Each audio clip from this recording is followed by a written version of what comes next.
Merci. On passe à la délibération suivante que je vous présente. Vous savez que pas très loin d'ici, il y avait les locaux de la CAF et qu'il y avait une halte garderie pendant longtemps, rue du Parc. Et à un moment donné, la CAF a donc fermé ses locaux et dans les discussions que nous avons eues à l'époque, donc fermé la halte garderie, ils sont venus voir la ville et nous ont demandé si on était intéressés. Évidemment, ça nous semblait tout à fait intéressant pour pouvoir gérer des places supplémentaires de crèche. Et donc, on a déjà validé cette idée le 19 décembre 2019 dans une délibération. Les travaux d'aménagement ont été faits. Et aujourd'hui, on va pouvoir accueillir un établissement d'accueil du jeune enfant pour des enfants âgés de 12 mois à 3 ans.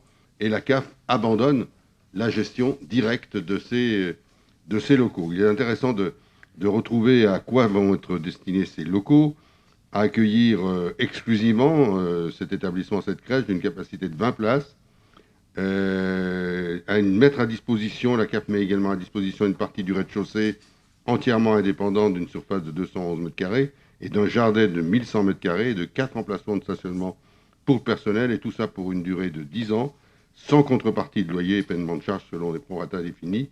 Évidemment, l'entretien du jardin, et c'est bien logique, nous reviendra. Donc en fait, c'est l'aboutissement d'un long travail qui a été fait et qui permet de créer 20 places supplémentaires de crèche en plein centre-ville, et on en a bien besoin.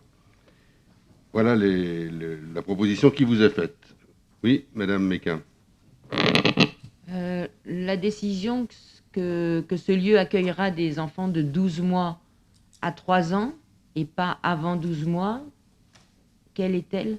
Est-ce que c'est une obligation légale par rapport à une constitution du lieu, ou on peut savoir pourquoi ça accueille pas les enfants à partir de 3 mois? J'ai un doute là pour vous répondre de manière certaine. Je pense que c'est un accord, enfin, les conditions d'accueil ne permettent pas de prendre plus jeune. Je pense que c'est cela, et c'est en discutant avec la CAF qu'on est arrivé à cet accord-là. Mais on vous apportera les précisions s'il le faut. Il me semble de mémoire que c'est cela. Hein. C'est parce que les conditions d'accueil ne permettent pas, de manière très intéressante, très positive, l'accueil des 3 mois, 12 mois. Et puis, c'est aussi un accord avec la CAF et avec les travaux que nous avons effectués. On apportera les précisions si vous le souhaitez. Que, si vous reprenez les locaux, vous y faites des travaux pour l'adapter à l'accueil des plus petits. Oui, mais c'est une question de surface, je crois. Enfin, il y a une règle qui n'était pas remplie et qui n'était pas simplement l'aménagement des locaux, mais une règle qui n'était pas remplie pour accueillir les plus petits. Voilà, je crois que c'est ces éléments-là. On vous apportera les précisions si vous souhaitez complémentaires. Monsieur Loiseau. Est-ce qu'il serait possible d'avoir une vue des chiffres en termes de nombre de places que notre ville propose pour l'accueil des jeunes enfants? Voilà, c'est dans le gym, Madame Boucher. Madame Boucher, vous voulez lire Ah ben très bien, très bien. Vous avez l'info là sous les yeux?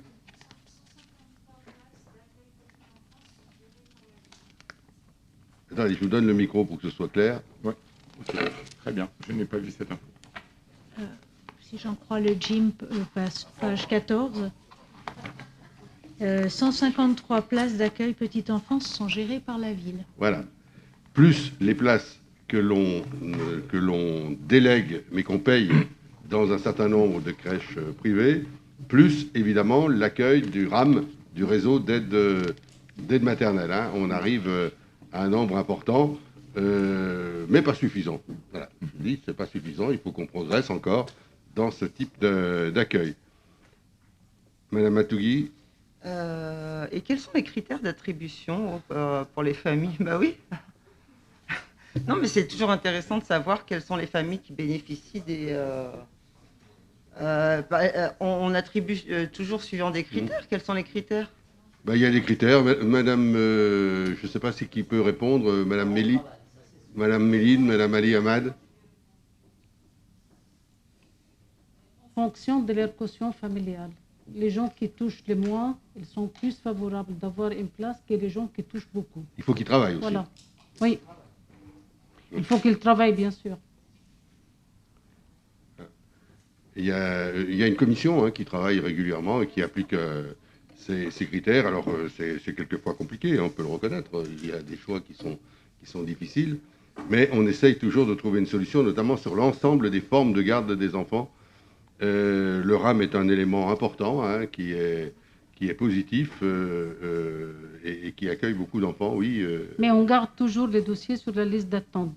Les gens qui sont, c'est pas refusé qu'ils n'auront pas une place, ils restent sur la liste d'attente. Et ils sont dirigés vers les assistantes maternelles ou vers les crèches privées. Voilà. Madame Mika?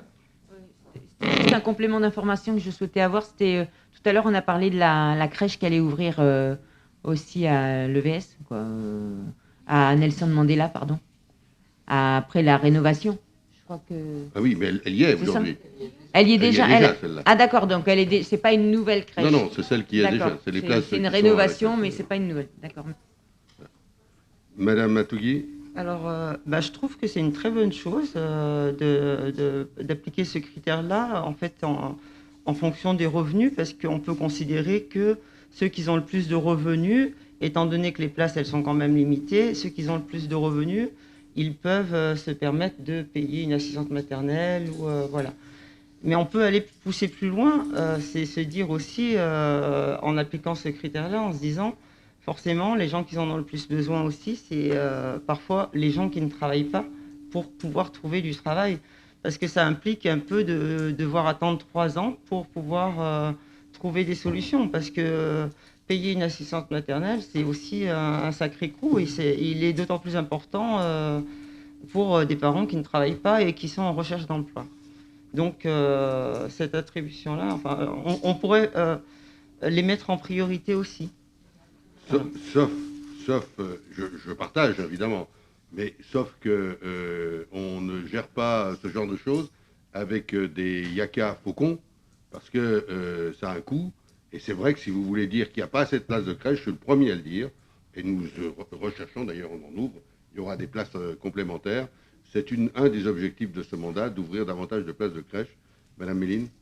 Non, juste une petite précision sur les parents qui auraient besoin d'accueil pour faire des recherches d'emploi. Il existe la halte garderie qui répond à cette demande. Qui est faite pour ça, la halte garderie est faite pour ça. Voilà. Est-ce qu'il y a des votes contre, des abstentions? Eh bien, voilà, on va ouvrir très prochainement ces locaux.